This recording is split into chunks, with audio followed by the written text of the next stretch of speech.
नमस्कार दोस्तों आपका स्वागत है नींबू निचोड़ के 63वें एपिसोड में। आज बहुत ही खुशी हो रही है मुझे आपको ये बताने में कि हमारे बीच में प्रभाकर जी हैं, प्रभाकर देशमुख जी, और उनकी शिष्या कहूँ तो ज़्यादा अच्छा होगा, हिबा खान भी हमारे साथ ही हैं। आज हम एक नया ही टॉपिक लेकर के आपके समक्ष पेश हुए हैं। दोस्तों, मुझे क्योंकि मैं कंसल्टेंट भी हूँ, तो मुझे कई किस्म के केसेस आते हैं। अभी पिछले कुछ सालों से मैं देख रहा हूँ कि कुछ साइबर क्राइम बढ़ते जा रहे हैं और कुछ क्राइम अगेंस्ट वुमेन भी बहुत ज़्यादा बढ़ता जा रहा है।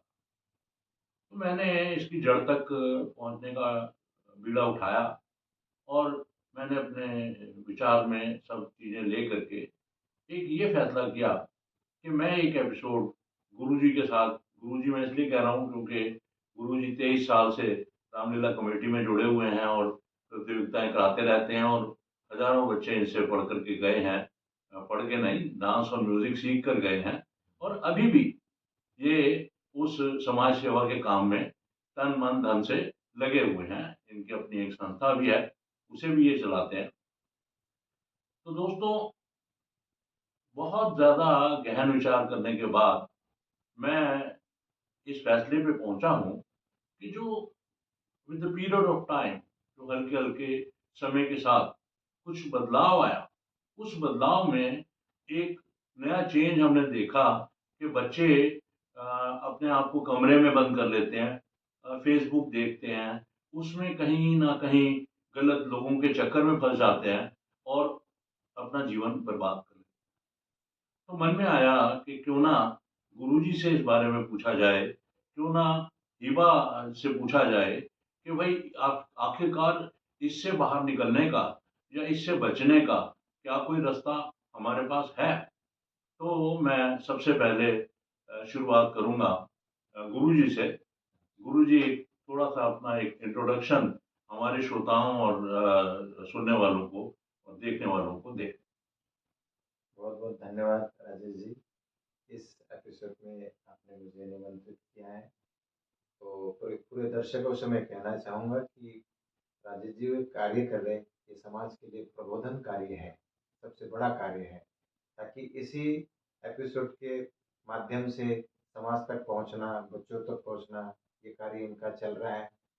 और जैसे मुझे आपने बोला कि बच्चों को अलग फेसबुक या और भी चैनल से निकाल के संगीत की तरफ लाने का एक सबसे बड़ा फायदा है कि आजकल बच्चे हर चीज से मेहनत से बाहर जा रहे हैं।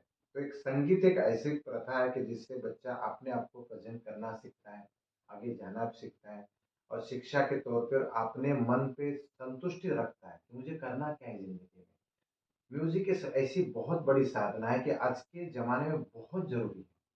गुरुजी, मैंने ये भी सुना हुआ है कि जो तानसेन थे, हाँ, उन्हें दरबार में एक रत्न का जो पुरस्कार मिला था, रत्न के पुरस्कार बारे मिला में हुआ था। उनको म्यूजिक किया और था। यहाँ तक कहते हैं उनके बारे में हाँ, कि जब वो दीपक राग जला बोलते थे, गाते थे, हाँ, तो दीप जल जाया करते, जल जाते थे। और मेघ राग हो तो बारिश हो बारिश हो जाती थी। जाती थी। तो वही एक साधना है और आजकल बहुत जरूरी उस साधना की, क्योंकि साधना ही एक आपके बच्चों को जीवन में चलना कैसे बताती है। और साधना एक ऐसी चीज है कि आपके अंदर एक प्रभावशाली इंसान कैसे होना है, वो साधना से ही होता है।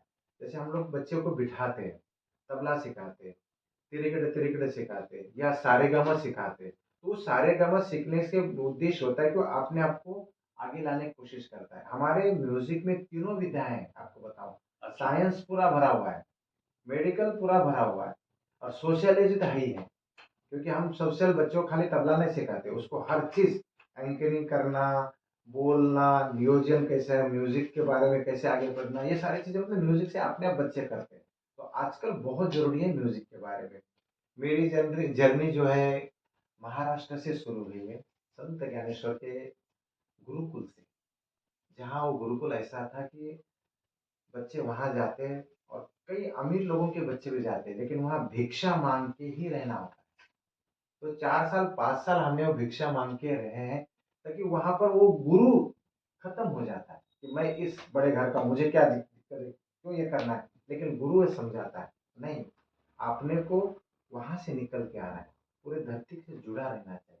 तो उस संस्था से हम लोग गुरुकुल पद्धति से सीखते सीखते हुए आज यहाँ तक पहुंचे। तो गुरु ने यही सारी चीजें सिखाई कि आप इस संसार में करना क्या है, आपको सच्चाई के साथ चलना कैसे है, ये चीजें इसमें आ जाती है। तो वहां से हमने शुरुआत की है, और ग्रेटर नोएडा में मैं पिछले 30 ईयर्स से मैं यहाँ पे हूँ। अरे वाह। बचपन में पढ़ने आए तो यहीं पर स्थायी किया, और ये कर्म भूमि हमारी एनसीआर है। यहाँ पर हजारों बच्चे म्यूजिक में हमने सिखाए, तैयार किए, और अपने जीवन में सक्सेस हो गए। डॉक्टर है, इंजीनियर है, बड़े बड़े आईएएस है, सब बच्चे बन गए। लेकिन म्यूजिक आज भी उनके पास है, बोलते हैं स्ट्रेसफुल साधना, हमें करना क्या है, ये सब आपने सीखा है। तो कई सारे बड़े बड़े जगह पे जाने के बाद वो शिष्य आज भी 20 साल 25 साल से जुड़े हुए हैं। जैसे ये भी अभी है, मेरे से सीख रही है, तो वो भी अभी जुड़ी हुई है मेरे साथ। अपना सब कुछ करने के बाद भी म्यूजिक करती है। आज एग्जाम होना होना था, नहीं, हाथ फ्रैक्चर होने के बाद भी उन्होंने एग्जाम दिया। ये सारी चीजों में ये तो बहुत बड़ी पास बात भी है। हो गए। पास, एकदम पास होने हमने तो साधना ये बस मिठाई तो फिर हमारी ड्यू हो गई है। बिल्कुल बिल्कुल, आप जब बोलेंगी। अब तो 2 उपलक्ष्य, नववर्ष भी आ रहा है और एग्जाम, दोनों की आपको पार्टी मिलेगी। तो हिबा जी, मैं आपका जो इंट्रोडक्शन है जी वो मैं देना चाहता हूँ 2 तरीके से। जी एक तो तरीका ये है कि आप गुरु जी की शिष्या हैं, जी ठीक है। जी दूसरा इंट्रोडक्शन ये है कि मेरी बेटी है। जी बिल्कुल और हमारी जो संस्था है जी काउंसिल फॉर इंक्लूसिव डेवलपमेंट, जी उसमें जॉइंट सेक्रेटरी भी हैं। और हर अच्छे काम में, चाहे वो वृद्धाश्रम की सेवा हो, चाहे गरीब बच्चों की एजुकेशन में फाइनेंशियल हेल्प की बात हो, हर जगह मैं देखता हूँ कि हिबा जी बढ़ चढ़ के हिस्सा लेती हैं। तो हिबा जी, इससे पहले कि मैं कंक्लूड करूँ इसको, जी मैं चाहता हूँ कि आप हमारे दर्शकों को और श्रोताओं को एक छोटा सा अपना एक इंट्रोडक्शन दें, ताकि हम सब लोग जान सकें कि आप सार्वजनिक जीवन में क्या क्या कर रही हैं, जी कहाँ कहाँ से आपको रिकॉग्निशन मिल चुका है, जी कहाँ कहाँ पर आप किस किस स्टेज तक पहुंच चुकी हैं, जिससे कि उनका थोड़ा सा ज्ञानवर्धन हो। क्योंकि मैं ये मानता हूँ कि जब आप टाइम मैनेजमेंट की बात करते जी हैं, तो टाइम तो वही है, जी दिन में आपको 24 घंटे मिलने हैं। बिल्कुल सर्दियां हैं तो थोड़ा अंधेरा जल्दी हो जाएगा, दिन छोटा हो जाएगा। बिल्कुल गर्मियां हैं तो थोड़ा दिन बड़ा हो जाएगा। जी लेकिन उसके अलावा भी हम्म, 24 घंटे हैं जिनको आपने मैनेज करना हो। बिल्कुल उसमें 1.5-2 घंटे जो है वो तो हम्म, आपको नहाने धोने में और डेली क्रिया करने में लग जाते हैं। जी बिल्कुल फिर डिपेंड करता है कि आप कितने घंटे की नींद लेना चाहते हो, नहीं लेना चाहते हो। हम्म, क्योंकि ये एपिसोड मैंने इसी पर्पज से बनाया है जी कि importance of music in life. Correct तो उसी टाइम में अगर बच्चा सही रास्ते पे चल पड़े जी तो स्वर्ग की तरफ स्वर्ग हासिल कर लेता है। बेशक, गलत जगह चल पड़े तो खुद तो जाता है, सो जाता है, अपनी फैमिली को भी नरक के रास्ते में ले जाता है। बिल्कुल तो आजकल हमें कई बातें ऐसे सुनने को मिलती हैं कि बच्चे फेसबुक से कहीं कहीं अटैच हो गए, वहां से ब्लैकमेल होने शुरू हो गए, वहां से गलत रास्ते पे निकल गए। बिल्कुल अगर हम उसी टाइम को उनके अगर हम म्यूजिक के साथ जोड़ दें तो ये बहुत अच्छा होगा। जी तो इस पर भी थोड़ी सी रोशनी डालिए, जी क्योंकि आप तो कई संस्थाओं के साथ भी जुड़ी हुई हैं जी और कई चीज़ें आप करती हैं, और यूएन से आपको रिकॉग्निशन भी मिला हुआ है। जी तो थोड़ा सा आप अपना इंट्रोडक्शन दीजिए और इस समस्या के ऊपर थोड़ी सी रोशनी डालिए। जी अ, मैं अपनी बात की शुरुआत सबसे पहले तो आप दोनों को नमन करते हुए करूँगी कि आप बड़े हैं और मुझे ये मौका दिया कि मेरे माध्यम से कुछ लोगों तक बात पहुँचे। अ, मैं करीब 10 साल से साइबर सिक्योरिटी एक्सपर्ट के रूप में काम कर रही हूँ आईटी फर्म में, टेलीकॉम इंडस्ट्री में। साथ ही साथ मैं यूएन की तरफ से रिकॉग्नाइज्ड एक क्लाइमेट चेंज ट्रेनर हूँ, और मैं एनिमल एक्टिविस्ट भी हूँ। मैं पशुओं के प्रति जो भी क्रूरताएं होती हैं उनके लिए काम कर रही हूँ। साथ ही साथ जिस तरह हम देख रहे हैं भारत में लगभग भारत में क्या देश विदेश में जिस तरह से 800 से भी ऊपर मिलियन लोग रोज भूखे सोते हैं, मैं वर्ल्ड हंगर रिडक्शन पे या मिटिगेशन पे काम कर रही हूँ। और साथ ही साथ भारत क्योंकि 140 करोड़ का हो चुका है, तो एक तरीके से कह सकते हैं आपके वर्ल्ड पॉपुलेशन पे पॉपुलेशन कंट्रोल के साथ ऊपर भी काम कर रही हूँ। तो जैसा कि आपने पूछा संगीत किस तरह से माध्यम बनता है हमारे जीवन को और बेहतर बनाने के आप तो लिए। प्रैक्टिकली बिल्कुल उसमें हो ना, इन्वॉल्व हो जी ना आप तो। बिल्कुल। तो इसमें 2 एस्पेक्ट जो आपने लिए, पहला टाइम मैनेजमेंट और साथ ही साथ लाइफ मैनेजमेंट रादर मैं कहूँगी, उन दोनों पे प्रकाश डालते हुए कहना चाहूँगी कि हम जैसे जिम जाते हैं, वर्कआउट करते हैं, तो हमारे मसल्स स्ट्रॉन्ग होते हैं, हम एक तरीके से बलशाली हो जाते हैं।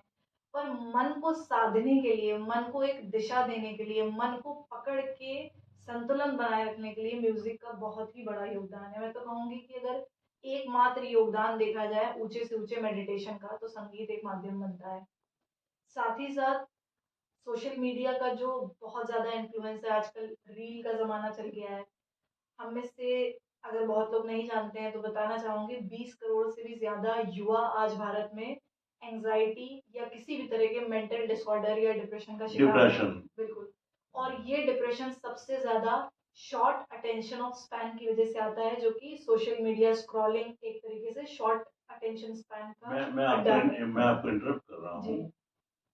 देखिए, अगर आप बच्चों से कुछ एक्सपेक्ट करते हैं, जी, तो मेरा मानना ये है कि आप उन्हें थोड़ा टाइम दीजिए। बिल्कुल। आजकल कमी किस चीज़ की हो रही है जी, कि माँ-बाप जो हैं वो गुरुजी बच्चों को नहीं। पैसा देना चाहते हैं, बस टाइम नहीं मोबाइल देना चाहते हैं। हम्म, अपने कमरे में बंद होकर के जी, बच्चा क्या देख रहा है, जी, उसका उनको कोई मतलब नहीं।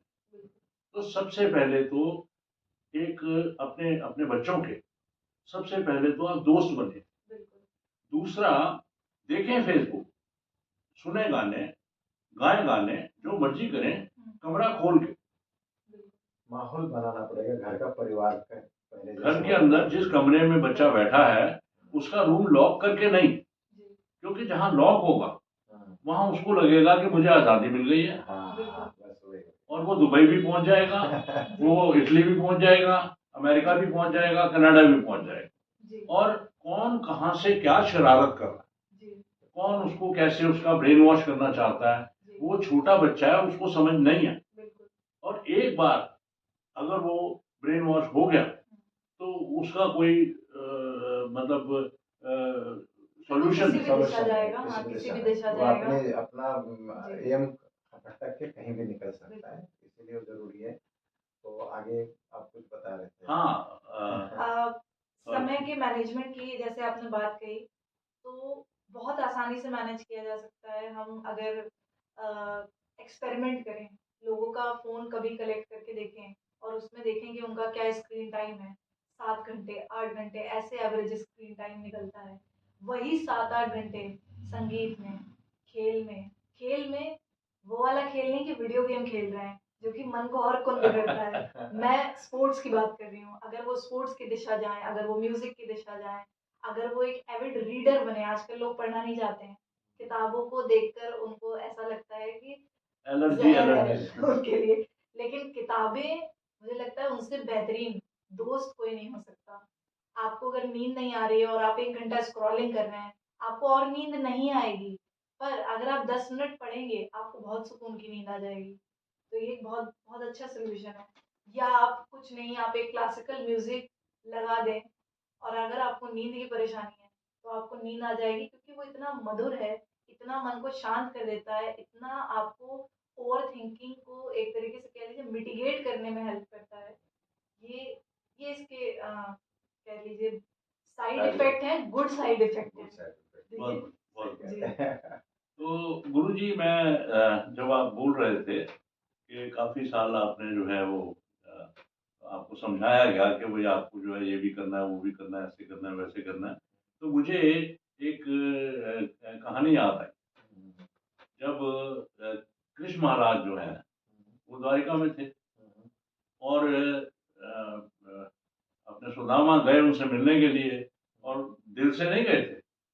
जब बच्चे मरने शुरू हो गए तो पत्नी ने कहा कि भाई वो राजा है, द्वारकाधीश है, तुम उनके पास जाओ, कुछ मांगो, सारे बच्चे मर जाएंगे तो क्या तब मांगोगे क्या?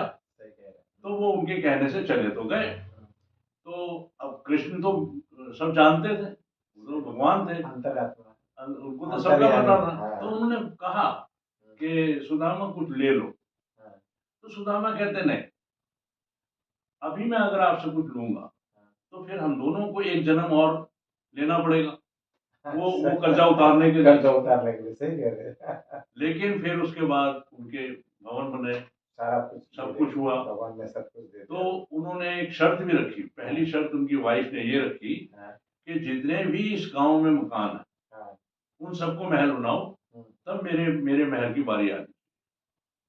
विश्वकर्मा जो थे वो उस टाइम के आर्किटेक्ट हुआ करते थे। तो विश्वकर्मा कृष्ण भगवान का वो भागते हुए गए, वो तो कह रहे ये तो ऐसी कंडीशन लगा रही हूँ। तो बोले मेरे पास दोबारा मत आना, जो कंडीशन वो लगा रही है वो कंडीशन पूरी करो, मुझे नहीं पता। सबके बनने हैं तो सबके बनने हैं। तो असल में जो उनकी वाइफ थी सुदामा की, उन्होंने ये बात इसलिए कही थी क्योंकि उन्होंने उसी गांव के लोगों से भिक्षा ले लेकर के रोटी खाई थी। तो उन्होंने कहा कि अगर हमारा महल बन जाएगा और बाकी सब झोंपड़ों में होंगे तो सबके मन में ईर्ष्या आ जाएगी। इसलिए पहले इनके महल बनाए जाए, फिर हमारा नंबर लगाया जाए। एकदम सही बात आपने बोली, ये बात आप एकदम परफेक्ट। और मेरा भी यही एम था कि इतने लोगों के सहयोग से भिक्षा मांग के हम लोग गुरुकुल में पढ़ते थे, हमारा उत्तरदायित्व बनता है इन बच्चों को निकालना, इन बच्चों को सिखाना। और मैं यही करता हूँ। यहाँ पे अनाथ आश्रम थे, यहाँ पे वहाँ पर जाके पढ़ाता हूँ। और उसके बाद गरीब बच्चे के ऊपर काम, जहाँ काम करते उनके बच्चे हैं, लेकिन उनको सबको बराबर का अधिकार देता हूँ। ये मेरा कर्तव्य है, ताकि मैंने वहाँ वैसे सीखा है तो मेरा उत्तरदायित्व बनता है कि समाज को मैं इसी तरह से निर्माण करूँ जो निष्पक्ष भाव से और उनके जीवन में हमेशा संगीत और काम करता है और आगे बढ़ता है। मैंने एक एपिसोड में गुरुजी टीडीएस नाम का एक एपिसोड बनाया था हमने। अच्छा। तो उसमें मैंने पहले भी ये बात कही है कि हम लोग जो भी पुण्य सोचते हैं करते हैं, तो अगर हम समाज को कुछ दे रहे हैं तो उसमें क्या है कि कहीं ना कहीं प्रभु के यहाँ जो खाते हरकत चलते रहते हैं उनके अंदर हम पुण्य कमाते हैं, और वो एक तरीके से टीडीएस है। जैसे सरकार इनकम टैक्स में टीडीएस काट लेती है, तो वो हमारा टीडीएस है जो कि हमें मरने के बाद मिलेगा और विद इंटरेस्ट मिलेगा। वो तो बहुत उनके पास जाने के बाद होगा, लेकिन इस जन्म में हमने जो किया हुआ हमें परत फेड़ यहीं से खुशी कितनी है, खुशी कितनी, ये मेन है। तो दोस्तों मैं इसी के साथ आज का 63वां एपिसोड समाप्त करूंगा, और आज फिर आपसे एक रिक्वेस्ट करूंगा कि अगर आपने अब तक मेरे चैनल को सब्सक्राइब नहीं किया है तो आप इसको सब्सक्राइब करें, लाइक करें और कमेंट्स दें, क्योंकि आपके कमेंट्स से ही मुझे प्रेरणा भी मिलती है, स्ट्रेंथ भी मिलती है। और अगर आपके अंदर कोई भी हुनर है या आपकी नज़र में कोई समस्या है या किसी समस्या का कोई समाधान है, तो कमेंट्स के माध्यम से आप मुझ तक आइए। मेरा वादा है आपसे कि आपके प्रतिभा अनुसार मैं आपको एक अच्छा मंच देने की कोशिश करूंगा। इसी के साथ मैं इस एपिसोड को समाप्त करूंगा। धन्यवाद।